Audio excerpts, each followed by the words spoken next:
Hi, this is not a review. This is just a couple of things I wanted to point out. This is Maple Terrace issue number 2, Doomsday. This is a 3-issue miniseries. It's being published by Uncivilized Books and written, drawn, and created by Noah Van Sciver.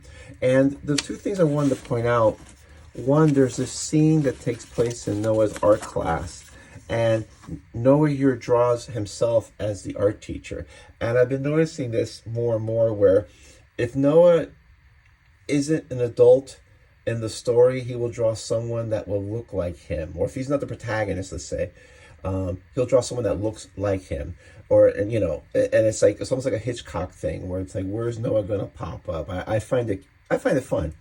But more importantly, as this issue develops, and this is set in the early mid-90s where you had speculative boom, you just had the death of Superman, the Image comics were coming out, everybody thought they were going to be rich with all these comics. And there's a scene where he gets into a schoolyard issue, and you start seeing fewer panels per page. I mean, throughout the whole book, you have, 5 or 6 panels per page, which is standard.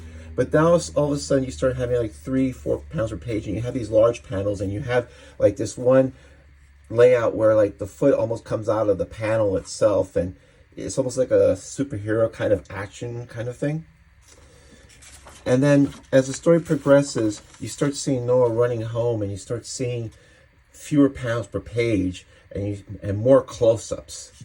And he comes to the scene where his brother's reading his comics, and the brother's like, well, I want to read them too. And Noah's like, no, you can't read them. So his brother refuses to stop reading, and so Noah gets mad, and they get into a fight. And all of a sudden, if you're going to be in a fight, and you're into Superman Doomsday, of course you're going to make yourself Superman.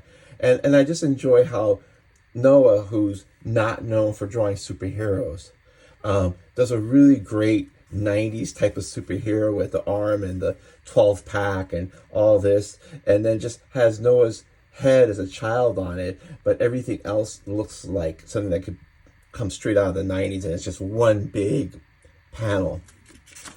And then you have this fight with these disjointed panel layouts, and then you have these close-ups, and you have fewer panels per page. And it reminded me of an interview that I read with Dan Jurgens in the 90s, where he said that they got the idea for the Death of Superman. And if you notice it, as you get closer to the conclusion, there are fewer panels per page, and that was done on purpose because they wanted the last issue to be just one panel per page to kind of convey a big fight feel.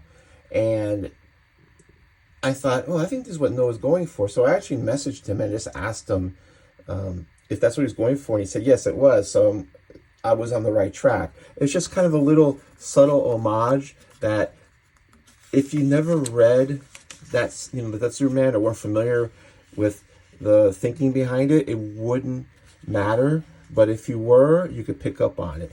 And that's it. Another great Noah book. I'm a huge Noah fan, and I'm enjoying this and looking forward to the final issue. Thanks.